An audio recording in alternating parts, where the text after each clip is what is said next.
আসসালামু আলাইকুম রহমতুল্লাহ বরকাতুহ।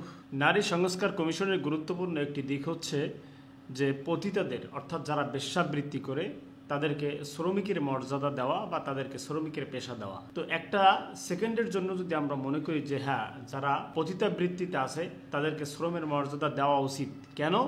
কারণ এদেশে লক্ষ লক্ষ যুবকদের তারা হেফাজত করে। অনেক চরিত্রহীন, অনেক কাপুরুষ ধর্ষকের হাত থেকে আমাদের মা বোনদের হেফাজত করে এই পতিতারা। পতিতা না থাকলে যারা পতিতালয়ে যায় অথবা পতিতা নারীদের সাথে সঙ্গম করে তারা সমাজে স্বাভাবিক মানুষকে বাঁচতে ব্যাঘাত সৃষ্টি করত। বিষয়টা যদি এমন হয় যে পতিতারা আমাদের অনেক উপকার করে, যেমন একটা কাক কুকুর এরা যেমন ময়লা আবর্জনা খেয়ে সমাজকে দূষণমুক্ত রাখে, পতিতারাও খারাপ যুবকদেরকে তাদের দিকে আকর্ষণ করে বা তাদের দিকে অ্যাট্রাকটিভ করে বা তাদের সার্ভিসের মাধ্যমে খারাপ যুবকদের এফেক্ট থেকে, খারাপ যুবকদের কাছ থেকে তারা সমাজকে হেফাজত করে। এই হচ্ছে পতিতাদের যুক্তি। সুতরাং এত বড় ভালো একটা কাজ যেহেতু তারা করে, সুতরাং তাদেরকে শ্রমের মর্যাদা বা শ্রমিকের মর্যাদা দেওয়া হোক। যদি এক সেকেন্ডের জন্য আমরা মেনে নেই যে পতিতারা শ্রমের মর্যাদা পাবে বা পেশা হিসেবে তাদের স্বীকৃতি দেওয়া হবে, তাহলে কি হবে? যেমন ইঞ্জিনিয়ারিং একটা পেশা, ডাক্তারি একটা পেশা। তো ইঞ্জিনিয়ারিং ডাক্তারি পেশার জন্য কিন্তু আলাদা ইনস্টিটিউট আছে, আলাদা মন্ত্রণালয় আছে, যেমন স্বাস্থ্য মন্ত্রণালয় আছে। আবার ইঞ্জিনিয়ারিংয়ের জন্য মেরিন ইঞ্জিনিয়ার বা বাংলাদেশ মেরিন একাডেমি আছে। ঠিক তদ্রূপভাবে টুডে টুমরো যদি এই পতিতাদেরকে পেশার স্বীকৃতি দেওয়া হয়, সম্মানজনক পেশার স্বীকৃতি দেওয়া হয়, তাহলে বিষয়টা কি এমন হবে না যে পতিতা মন্ত্রণালয়, পতিতা একাডেমি এরকমের প্রয়োজন আছে কিনা? কারণ এটা তো একটা পেশা, মনে করেন এটা একটা পেশা হয়ে গেল। এখন একটা পেশাকে ডেভেলপমেন্ট করার জন্য, একটা পেশাকে ডে বাই ডে ইনক্রিজ করার জন্য, একটা পেশার সমস্ত কর্মীদেরকে সকল প্রকার নিরাপত্তা নিশ্চিত করার জন্য এই পেশায় তখন প্রয়োজন হবে বাংলাদেশ পতিতা মন্ত্রণালয়, বাংলাদেশ পতিতা একাডেমি, বাংলাদেশ পতিতা ট্রেনিং সেন্টার। এরকম প্রয়োজন হবে কিনা একটা জিনিস চিন্তা করেন যে এই কমিশনের চিন্তা ভাবনা কোথায়, এবং টুডে টুমরো এরা এই বাংলাদেশকে পর্ন ইন্ডাস্ট্রির একটা কারখানা হিসেবে দাঁড় করাতে চায় কি না, এটাও আমাদের ভেবে দেখতে হবে। তাদের যুক্তি হচ্ছে যে বাংলাদেশে 1 থেকে 1.5 লক্ষ মহিলা পতিতার সাথে যুক্ত বা পতিতাবৃত্তি করে, বেশ্যাবৃত্তি করে তারা রিজিক বা ইনকাম করে অথবা তারা জীবন চালায়। সুতরাং এত বড় সংখ্যক একটা গোষ্ঠী যদি একটা নির্দিষ্ট পেশাকে নিজেদের জীবন ধারণের জন্য বেছে নেয়, তাহলে সেই পেশা বা সেই পতিতাবৃত্তি কেন পেশা হিসাবে স্বীকৃতি পাবে না? তাহলে আমার কথা হচ্ছে বাংলাদেশে যারা চুরি করে তাদের সংখ্যাও কিন্তু অনেক, লক্ষ লক্ষ চোর আছে, বা পতিতাদের চাইতে হিসাব করলে চোরের সংখ্যা আরও বেশিও হতে পারে।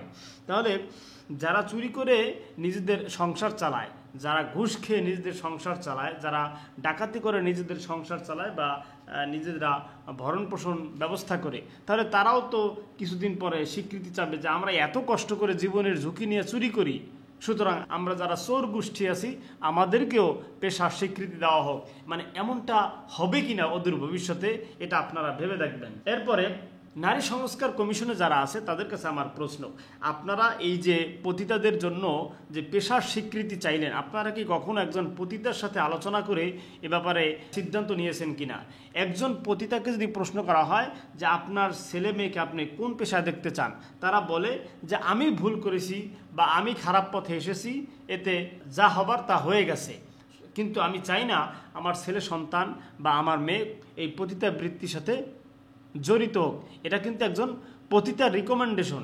আপনি বিশ্বাস করেন বা না করেন, আপনি বাংলাদেশে যত পতিতা আছে তাদের সাক্ষাৎকার নিয়ে দেখতে পারেন। 99% পতিতা বা বেশ্যাবৃত্তির সাথে যারা জড়িত তাদের একই কথা যে আমরা নষ্ট হয়ে গেছি বা আমরা যে কোনো কারণে এনি হাউ এনি কস্ট বিপথে চলে এসেছি, কিন্তু আমাদের সন্তান যাতে বিপথে না আসে আমরা এটা চাই না, বরঞ্চ তারা নিজেদের সংস্কার চায়, নিজেদের জন্য সম্মানজনক পুনর্বাসন চায়। এখন প্রশ্ন হলো তাদের পুনর্বাসন সম্ভব কিনা? অবশ্যই সম্ভব। বাংলাদেশে 25 লক্ষ মাদকাসক্তদের জন্য যদি পুনর্বাসন কেন্দ্র থাকতে পারে এবং পুনর্বাসনের চিন্তা ভাবনা ফিকির সেই ইনস্টিটিউট যদি বাংলাদেশে থাকতে পারে, বাংলাদেশ সরকার গ্রহণ করতে পারে, তাহলে অবশ্যই মাত্র 1 থেকে 1.5 লক্ষ পতিতা বা বেশ্যাবৃত্তিতে যারা জড়িত তাদেরকে পুনর্বাসন করা একদম ইজি, এটা কোনো কঠিন কিছু না। আরে এই বাংলাদেশ তো সেই বাংলাদেশ যেখানে 4 লক্ষ রোহিঙ্গা বসবাস করে এবং তাদেরকে এই বাংলাদেশ সকল প্রকার সাপোর্ট দিয়ে আসছে। সুতরাং 1 থেকে 1.5 লক্ষ পতিতাদের জন্য সম্মানজনক কাজের ব্যবস্থা এ বাংলাদেশ করতে পারবে যদি একটু সদিচ্ছা থাকে, যদি একটু ইতিবাচক চিন্তা যদি করা হয়। দেখুন, আমি যেটা বলতেছিলাম, যদি এই পতিতাকে বা এই বেশ্যাবৃত্তিকে যদি পেশার মর্যাদা দেওয়া হয়, তাহলে টুটুমোর কি হবে যে এখানে ব্যাংক লোন নেওয়া হবে। যেমন কেউ যদি ব্যবসা করতে চায়, এই ব্যবসার পারপাসে সে কিন্তু ব্যাংক লোন নিতে পারে, বা যে কোনো একটা পেশার পারপাসে সে ব্যাংক লোন নিতে পারে।